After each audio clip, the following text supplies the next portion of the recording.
Oh, Wait, Uh, cats and raccoons. Can't forget the raccoons. oh no! Raccoons are big, man. They're taking over cats. I'll Yes, guarantee that. Yeah. my kids are absolutely loving that, and it's one of those things I do not because I truly understand it, but because I like seeing them smile, and they like torturing me. So it's a win-win.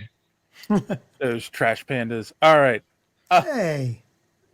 and then the last question that we usually end the interviews on, I'm sure we asked you this many years ago, could have changed, and you may have already answered this question, but let's see. How do you measure success? Well, it's not by how much money you have. It's not by how how much work titles you have, and all that. All those things can bring you those fleeting moments of happiness, but they ebb and flow like all things. For me, success is really about I've learned how to be a good partner to my wife. I've learned how to be a better father to my kids. I've learned how to be a better friend to my friends. Wasn't always like that. Tunnel vision, my own trauma, my own problems, they were always in the way for a lot of that. And when I was sitting on my deathbed many years ago, I didn't spend more than a couple of seconds thinking about the work I was leaving behind. And the only reason I even thought of it was because I wish I was leaving more resources behind for my family. Most of the time that I spent was wishing and hoping that I got a chance for my kids to know me, and I got a chance to see my daughter graduate kindergarten. Now I've seen her blossom. I've seen her grow into a person that just her wonder at the world and her plans for the future. That I find all of that absolutely fantastic. I live vicariously through her hope. My son is learning to play the guitar. At in the evenings at my house, you can hear his mistakes and you can hear his successes. I love watching that. He spent this whole summer making a movie with his best friends in their backyard. I haven't got to Neat. see it yet, but it makes him giggle every day. And I can't wait to see it finished. The fact that my son is a storyteller all on his own way, that's an immortality that I couldn't have ever guessed at.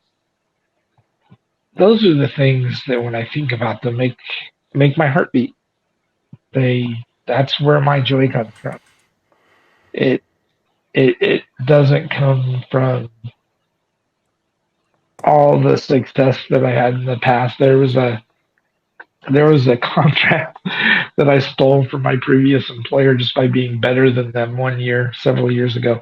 And that did put a warm and fuzzy feeling inside of me because it was a lot of money. Yeah. But it's not what I think about. I think about getting to see my kids become what they're going to be. And I think about those nights where my wife falls asleep in my arms. Those are the things that drive me, and they're the things that make me feel like a human being. It's you had my mind going because my father used to say all the time, nobody sits on their deathbed and says, I wish I had spent more time at work. And like that's a lesson I took to heart. It's true. Like, that's not what's important at the end of the day. And that's a beautiful thing, that you got.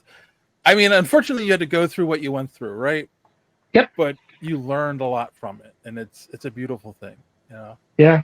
Uh, Trauma and opposition sucks, but Yeah. it's an opportunity to learn a lot about yourself. And when you learn to finally be honest with yourself, then you actually learn more about who you want to really actually be. Thanks for watching this clip from the Superhero Speak podcast. And don't forget to watch us live every Sunday night right here on this channel. While you're here, hit the subscribe button and click the bell for notifications so you won't miss out on any of our great upcoming content. Speaking of content, don't forget to check out our website, superheroespeak.com, where you can find the podcast, links to our social media, merch, comic reviews, and so much more. That's superheroespeak.com. Thanks for watching, and don't let your cape be caught in the door. See you next time.